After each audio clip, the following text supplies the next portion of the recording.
Hi friends, welcome to our channel smart Telugu house wife. అందరూ బాగున్నారా? So ముందుగా మీ అందరికీ శ్రీరామనవమి శుభాకాంక్షలు. సో అన్ని పండగల్లాగా ఎంతో సంతోషంగా అయితే ఈ పండుగను జరుపుకోబుద్ధి కాలేదండి. ఎందుకంటే అదేదో బంధించినట్టుగా మనము ఇంట్లోనే ఉండి ఎక్కడికి కదలకుండా జరుపుకున్న పండుగలో ఆనందం అయితే కనిపించలేదు. గుడికి వెళ్ళే అవకాశం లేదు. మంచిగా పండుగ వస్తుందంటే కావాల్సిన సామాన్ అవి సాయంత్రం పూట ఇంట్లో అందరం కలిసి బయటికి వెళ్ళి తెచ్చుకున్న అవకాశం లేదు. ఏదో కావాల్సినవి కొన్ని తెచ్చుకొని చేసుకున్నాము అన్నట్టుగా జరిగిపోయింది పండగ అయితే.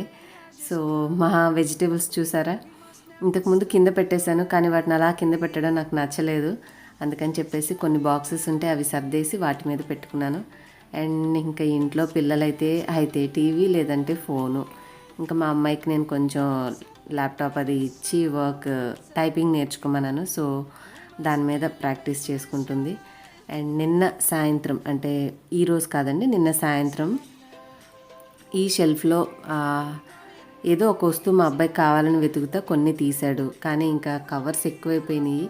అలా అయినా సరే తీసేసి మొత్తం క్లీన్ చేయాలన్న ఉద్దేశంతో మొత్తం ఈ బాక్సెస్ అన్నీ తీసేసి మొత్తం అన్నీ పడేసేసాను. బోలెడని బబుల్ ర్యాప్స్ అన్నీ సేవ్ చేసి ఉంచాను. బట్ నాకైతే నచ్చలేదు. మొత్తం క్లీన్ చేసేసాను. అండ్ నిన్న నైట్ డిన్నర్కి మేము చేసుకున్న రెసిపీ కూడా మీతో షేర్ చేస్తాను. చాలా టేస్టీగా చాలా బాగుంది. సారీ, డిన్నర్ కాదు, లంచ్ టైంలో చేసుకున్నామండి. సో దీనికోసం నేను ఇక్కడ 2 టమాటాలు తీసుకున్నాను, ఒక క్యారెట్, 2 పచ్చిమిర్చి, కొంచెం అల్లం వెల్లుల్లి పేస్టు, ఒక ఆలుగడ్డ, అన్నీ అంటే ఇంట్లో నాకున్నవన్నీ కూడా కొంచెం కొంచెం తీసుకున్నాను, ఒక ఉల్లిపాయ. వీటితోటి బిర్యానీ లాగా చేసుకున్నాను. నార్మల్గా మనము బిర్యానీ స్పైసెస్ వేయకుండా చేస్తే అది వెజిటేబుల్ రైస్ లాగా ఉంటుంది. కొంచెం బిర్యానీ స్పైసెస్ అన్నీ వేస్ట్ చేసుకుంటే వెజిటేబుల్ బిర్యానీ లాగా చాలా బాగుంటుంది. అంటే వెజ్ పులావ్ అంటాం కదా, సో అలా చేసుకున్నాం అనమాట. ఆ రెసిపీ చూద్దాం.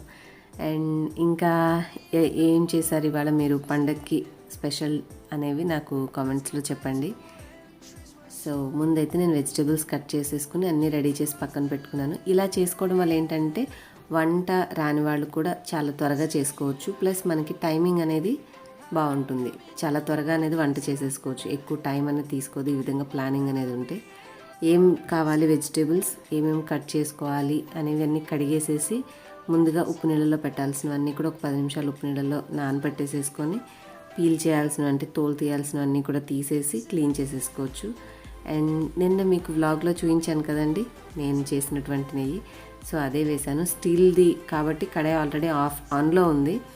అందుకని అది బాగా మనకి పొగ అనేది వచ్చేస్తుంది. స్టీల్ దాంతో అదే అనమాట ప్రాబ్లం. పెట్టంగానే గిన్నె వేడెక్కుతుంది, మనకి వంట త్వరగా అవుతుంది. అదే టైంలో సరిగ్గా గమనించుకోకపోతే వంట త్వరగా మాడిపోతుంది కూడా. సో స్టీలు అని ఇక మొత్తానికి అందులోకి స్విచ్ అయిన తర్వాత ఇక నేను కంఫర్ట్ అయిపోయానులేండి. బట్ అప్పుడప్పుడు కొంచెం చిన్న చిన్న మిస్టేక్స్ అయితే జరుగుతూ ఉంటాయి. అండ్ ఇవాళ ఏం స్పెషల్స్ చేశారు, స్వీట్ ఏమైనా చేసుకున్నారా? మేమైతే మామూలుగా అంటే వడపప్పు, పానకము, కొంచెం పచ్చిసి అల్మిడి చేసేసి నైవేద్యం సమర్పించుకొని కొబ్బరికాయ కొట్టి దండం పెట్టుకున్నాము. చాలా సింపుల్గా అయిపోయింది. సో ఇవాళ నేను చేసిన రెసిపీస్ మీకు రేపటి వ్లాగ్లో చూపిస్తానులేండి. ఇక్కడ మనం ఇందులో ముందు ఒక 2 స్పూన్స్ వరకు నెయ్యి వేసుకున్నాము, 1 స్పూను నూనె వేసుకున్నాను. మొత్తం నెయ్యితో కూడా చేసుకోవచ్చు, బట్ నూనె కూడా ఉంటే బాగుంటుంది. ఇందులో ఆవాలు కాదు, ఇవి లవంగాలు, చెక్క, యాలకలు వేయాలి. నా దగ్గర యాలకలు లేవు. కొంచెం జాజిపత్రి అంటారు కదా, అది, ఒక బిర్యానీ ఆకు 1, 2 ఉల్లిపాయ, పచ్చిమిరపకాయ అన్నీ వేసానండి. మెయిన్గా ఏంటంటే లవంగా వేసినప్పుడు కొద్దిగా అబ్జర్వ్ చేసుకోండి. నేను ప్రతిసారి లవంగా వేసినప్పుడు కనీసం 2-3 ఒక్కటన్నా పేలుతూ ఉంటుంది. అంటే అది పైకి చింది బయటకు వచ్చేస్తుంది అనమాట. సో మనం చూసుకోకుండా ఎదురుగా ఉంటే మన మీద పడే అవకాశం ఉంటుంది. అండ్ ఇది వచ్చేసి పువ్వు వేస్తారు కదా, బిర్యానీ పువ్వు, పేరు తెలియదు, మరాఠీ మొగ్గ ఏమంటారో మరి తెలీదు. సో ఆ బిర్యానీ పువ్వు అనమాట. కొంచెమే వేశాను, ఒక్క పూటకి అన్నమే కదా. ఇవేంటంటే హై ఫ్లేవర్డ్గా ఉంటాయి. మనకి ఎక్కువ వేసుకున్నామంటే చాలా ఘాటుగా బాగా ఫ్లేవర్గా ఉంటుంది. సో మన రైస్కి తగ్గట్టుగా అడ్జస్ట్ చేసుకోవాలి. అప్పుడే మనకి ఆల్రెడీ నెయ్యి బాగా కాగి ఉండడం వల్ల ఉల్లిపాయ ముక్కలన్నీ మనకి మగ్గిపోయినాయండి. దీంట్లో ఇప్పుడు నేను 1 స్పూన్ అల్లం వెల్లుల్లిపాయ పేస్ట్ వేసుకున్నాను. ఇప్పుడున్న ఈ కరోనాకి అందరూ చెప్పేది ఏంటంటే వెల్లుల్లి ఎక్కువగా వాడమని చెప్తున్నారు. సో మన ఆహారంలో వెల్లుల్లి ఎక్కువగా తీసుకోవడం, నీరు ఎక్కువగా వేడి నీరు అంటే మరీ వేడిగా కాకుండా గోరువెచ్చగా నీళ్ళు డే అంతా కూడా కుదిరితే మీరు వేడి నీళ్ళు అనేవి తాగుతూ ఉంటే మనకి ఆ గొంతులో కఫం లాంటిది లేకుండా లంగ్స్ క్లియర్ అవుతూ ఇన్ కేస్ ఏదైనా ఇన్ఫెక్షన్ అది ఉన్నా కూడా మన పొట్టలోకి వెళ్ళిపోతుంది. పొట్టలోకి వెళ్ళిపోయాక ఏంటంటే మన పొట్టలో ఉండే యాసిడ్స్కి అది చచ్చిపోతుంది. So not an issue. కాబట్టి వేడి నీరు తాగుతూ ఉండాలనేది ఒకటి సజెషను. ఇంకొకటి తరచుగా మనం చేతులు అనేది కడుక్కోవడం అందరం తీసుకుంటున్న జాగ్రత్తే. బట్ బయట నుంచి తెచ్చిన వస్తువులను ఏంటంటే మ్యాక్సిమం మనము వేరే ఏదైనా గ్లౌస్ కానీ కవర్స్తో కానీ తెచ్చుకొని కొంత సమయం పక్కన ఉంచుకోవడము, వాష్ చేయగలిగిన వాటిని శానిటైజర్తో కానీ సబ్బుతో కానీ వాష్ చేసి పాల ప్యాకెట్ ఇట్లాంటివి లోపలికనే తెచ్చుకుంటే మనకి యూస్ఫుల్గా ఉంటుంది. సో మనకి ప్రతిరోజు ఏదో ఒక వీడియో ద్వారా కొంత ఇన్ఫర్మేషన్ అనేది తెలుస్తూ ఉందండి. అందుకని మీతోటి షేర్ చేస్తున్నాను, మీకు యూజ్ అవుతుందని. ఇంకా ఇందులో అయితే నేను కొన్ని స్వీట్ కార్న్, కొంచెం క్యారెట్, ఆలుగడ్డ, టమాటా ఇవన్నీ పుదీనా, కొత్తిమీర అన్నీ ఉంచుకున్నాను. అవన్నీ కూడా వేసేసి కలిపేసుకున్నాను. మనకి ఇట్లా రైస్ ఉడికించుకుని అంటే ఇలా ఫ్రై చేసి ఫ్రైడ్ రైస్ లాగా అన్నం కలుపుకోం కాబట్టి ఇవి ఎక్కువగా మగ్గాల్సిన అవసరం కూడా లేదు. మనము వేసేసుకున్న తర్వాత ఒక్కొక్కటి యాడ్ చేసుకుని జస్ట్ ఒక అర నిమిషం పాటు ఫ్రై చేసుకుంటే ఆ నూనెలో కనుక ఫ్రై అయితే చాలు. కొద్దిగా పచ్చివాసన పోతే తర్వాత మనం నీళ్లు పోసి వేస్తారు, దాంట్లో ఉడుకుతుంది కాబట్టి వెజిటేబుల్స్ అన్నీ కుక్ అయిపోతాయి.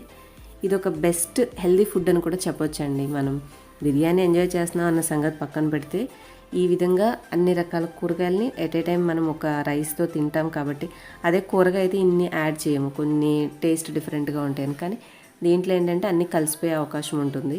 సో అన్నిటికీ చక్కటి రుచి ఇచ్చేదైతే టమాటో. మీరు టమాటోని విటమిన్ సి పోకుండా తినాలంటే డైరెక్ట్గా తింటేనే వస్తుంది. మనం కూరల్లో వేస్తే విటమిన్ సి అనేది పోతుంది. బట్ దీంట్లో ఉండే లైకోపిన్ ఇంకా అదర్ పదార్థాలు అంటే మినరల్స్ అనేవి అయితే మన బాడీకి అందుతాయి. కానీ మీరు విటమిన్ సి ఎక్కువగా కావాలంటే గుర్తుపెట్టుకోవాల్సింది పదార్థాలని ఫ్రిడ్జ్లో పెట్టకూడదు ఒకటి, అలాగే వేడిగా ఉన్న వాటిలో వేయకూడదు. వేడి తగిలితే విటమిన్ సి అనేది నశిస్తుంది. సో మీరు నిమ్మరసం అయినా టమాటో అయినా ఏదైనా సరే వేడి చేయకుండా ఫ్రిడ్జ్లో పెట్టకుండా మామూలుగా రూమ్ టెంపరేచర్లో ఉన్నప్పుడు తీసుకుంటూ ఉంటే మీకు కంప్లీట్గా మీ బాడీకి విటమిన్ సి అనేది అందుతుంది. సో దట్ దాంట్లో మీరు కొంచెం తేనె ఇలాంటివి మిక్స్ చేసుకోవడం వల్ల అది వ్యాధి నిరోధక శక్తిని పెంచే చక్కటి డ్రింక్ లాగా కూడా అవుతుంది. అండ్ ఇంకా మన కూరగాయ ముక్కలన్నీ చూసారు కదా, ఒక్కొక్కటి వేసేసాను. ఆలు, క్యారెట్, క్యాప్సికమ్ ఎంత కలర్ఫుల్గా ఉన్నాయి చూడండి, టమాటో, ఇలా ఏవి ఉంటే అవి. ఇవి నాకేంటంటే మా వారు నిన్నే కూరగాయలు తెచ్చారు కాబట్టి అన్నీ ఉండడం వల్ల అవి కొంచెం తీసుకోవడం వల్ల కలర్ఫుల్గా ఉంది. సో ఇన్ని ఉండాల్సిన అవసరం కూడా లేదు. ఇవన్నీ లేకుండా కేవలం ఒక 2 టమాటాలు వేసి కూడా మీరు ఆ రైస్ అనేది కుక్ చేసేసుకుంటే మీకు పర్ఫెక్ట్గా బిర్యానీ అనేది రెడీ అయిపోతుంది. మనమేమి ఈ టైంలో ఇన్ని ఉంటేనే తినాలి అనేం లేదండి. పిల్లలకి నేనేంటంటే వారంకి సరిపడా కూరగాయలు ఒకసారి తెప్పించుకోవడం వల్ల కొంచెం నాకు అందుబాటులో ఉన్నాయి. అందుకని చెప్పి వెజిటేబుల్ రైస్ లాగా చేసుకుందామని చేశాను అనమాట ఈ రెసిపీ. కొంచెం సేపు సిమ్లో పెట్టుకొని ఇట్లాగా ఫ్రై చేసుకోండి, మీకు కూరగాయ ముక్కలు వేగితే. ఇక తర్వాత ఆల్రెడీ మనం ఈ ప్రాసెస్ చేసేటప్పుడే బియ్యం కడిగేసేసి ఒక గ్లాస్కి 2 గ్లాసులు లేదంటే 1.5, బాస్మతి అయితే 1.5 తీసుకోండి, నార్మల్ బియ్యం అయితే 1కి 2 వాటర్ తీసుకొని కడిగేసేసి నానబెట్టుకొని ఉంచుకొని దాంట్లో ఉన్న నీరు కొలత ఉన్నది ఇందులో పోసేసి ఫైనల్గా మనం నానినటువంటి బియ్యాన్ని ఇందులో వేసేసుకోవాలి. ఇలా చేసుకోవడం వల్ల ఏమవుతుందంటే మనకి బియ్యం నానుతుంది కాబట్టి కుక్కర్లో త్వరగా కుక్ అయిపోతుంది. మీరు ఇలా వద్దనుకున్న ఓపెన్ కుకింగ్ పెద్ద గిన్నెలో అయినా సరే విడిగా వండుకోవచ్చు. అంతేనండి, చాలా సింపుల్ రెసిపీ అయితే కూల్గా చేసేసుకోవచ్చు. తప్పకుండా మీరు ఇది ఒక వెరైటీ అని అనుకోండి. ఇప్పుడు ఒక కూర ఒక అన్నం బదులుగా ఇలా చేసుకుంటే మనం ప్లెయిన్గా తినేసేయచ్చు రైసు. కొంచెం పెరుగులో కొద్దిగా రైతా అంటే కొద్దిగా కొత్తిమీర తురుము, కొంచెం క్యారెట్ తురుము, కాస్త పచ్చిమిర్చి, ఉల్లిపాయలు వేసుకొని కూడా రైతాలాగా చేసుకొని చక్కగా దీంతో ఎంజాయ్ చేయొచ్చు. అండ్ మెయిన్ ఇంగ్రీడియంట్ వచ్చేసి ఉప్పు కూడా వేసుకోవాలి కదా, ఉప్పు పసుపు అనేది. అవి కూడా ఉప్పు సరిపోయిందా లేదో చూసుకుంటేనే రైస్ అనేది మనం ప్లెయిన్గా తినగలుగుతాం. మళ్ళీ ఉప్పు లేకుండా చప్పగా ఉంటే అన్నము మళ్ళీ ఏదైనా కాంబినేషన్ లేనిదే ఇది ప్లెయిన్గా అయితే తినలేము. సో ఈ టైంలోనే మూత పెట్టే ముందు మనం ఉప్పు కూడా సరిపోయిందా లేదో చూసేసుకొని మూత పెట్టేసేసుకొని ఒక్క 3 విజిల్స్ అలా రానిచ్చేసి ఆఫ్ చేసేసుకున్నామంటే పర్ఫెక్ట్గా మనకి వెజిటేబుల్ బిర్యానీ అనేది రెడీ అయిపోతుంది. సో ఇంకా నేను కర్రీ ఏం లేదు కదా అని చెప్పేసి వీళ్ళకి ఇప్పుడే తీసుకొచ్చానండి ఎగ్స్ అనేవి. ఇన్ని రోజులు నేను కూడా భయపడుతున్నాను, ఇంకా గవర్నమెంట్ వారే మీరు గుడ్లు, చికెన్ తినొచ్చు, అవి మళ్ళీ మీకు హెల్త్కి ఇంప్రూవ్ చేసుకోవడానికి ఉపయోగపడతాయి అని చెప్పడం వల్ల కొంచెం ధైర్యం చేసుకొని ఎగ్స్ అయితే తెప్పించాను వాటిని వీళ్ళకి ఆమ్లెట్ లాగా వేసిద్దామని చెప్పేసి ఒక 2 గుడ్లు కొట్టేసేసి కలిపేసి ఉంచాను, ఉప్పు కారం పసుపు. సో మా ఆమ్లెట్స్ అనేవి రెడీ అయిపోతున్నాయి. ఇద్దరికి చెరొక ఆమ్లెట్ వేసిచ్చాను. నేనైతే ప్లెయిన్గానే తినేసాను. మీ అందరికీ తెలుసు కదా, పెద్దగా నేనేమి నాన్ వెజ్ అనేది ఇంటెన్షనల్గా ఒక ప్రాన్స్ తప్ప మిగిలినవి అంత ఇష్టంగా ఏం తిననండి. ఇట్స్ ఆప్షనల్, తినాలంటే తినొచ్చు లేదంటే లేదు. అండ్ సెకండ్ టైం వేసేటప్పుడు నేను అది ఆయిల్ అంటించలేదు, చూసారా, నూనె ఇంతకుముందు గుడ్డుది వేసాను కాబట్టి మళ్ళీ అదే నేను నూనె క్యాన్లో పెట్టుకుంటాను. సో అందుకని తగిలించకుండా జాగ్రత్తగా ఆయిల్ అనేది వేసేసి సెకండ్ ఆమ్లెట్ కూడా రెడీ చేసేసాను. సో ఎలా అనిపించే మీకు ఇవాళ సింపుల్ బిర్యానీ రెసిపీ అండ్ మా ఆమ్లెట్? ఇంతకంటే ఇంకెక్కువ వండే స్థితిలోనూ లేము, అలాగే అంత హ్యాపీనెస్ కూడా లేదండి. ఇంట్లో ఏవి వండేస్తున్నా కూడా అయిపోతున్నాయేమో అన్న భయం వస్తుందన్నమాట.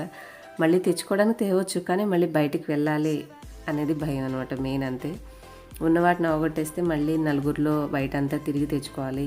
ఎక్కడ ఎప్పుడు ఎవరికి వైరస్ ఉందో తెలియదు. అందులో ఈ మొన్న ఏదో మత ప్రార్థన జరిగిన తర్వాత వెళ్ళొచ్చిన వాళ్ళు అన్ని ప్రాంతాలకి స్ప్రెడ్ అయిపోయి ఎక్కువ అయిపోయింది కాబట్టి అది తలుచుకుంటే ఇంకా భయంగా ఉంది. సో ఏం జరుగుతుందో అంతా దేవుడికి తెలియాలి. బట్ మనందరం సాధ్యమైనంత వరకు కేర్ఫుల్గా ఉందాం, జాగ్రత్తగా ఉండడానికి ట్రై చేద్దాం. మన వరకు, మన తెలివితేటల వరకు మనం జాగ్రత్తగా ఉండగలిగితే మ్యాక్సిమం ఈ సమస్య నుంచి బయటపడవచ్చు. అండ్ ఇంకా మా వెజిటేబుల్ రైస్ చూసారా, కుక్కర్లో అండ్ చక్కగా స్టీల్ కుక్కర్లో మంచిగా పర్ఫెక్ట్గా ఉడికేసింది. అండ్ ఇంకా మా లంచ్ మేము ఎంజాయ్ చేసేస్తాము. హోప్ మీ అందరికీ నా సింపుల్ వ్లాగ్ నచ్చిందని అనుకుంటున్నాను. నేను చెప్పిన విషయాలు కానీ రెసిపీ కానీ నచ్చితే ఈ వీడియోకి లైక్ చేయొచ్చు.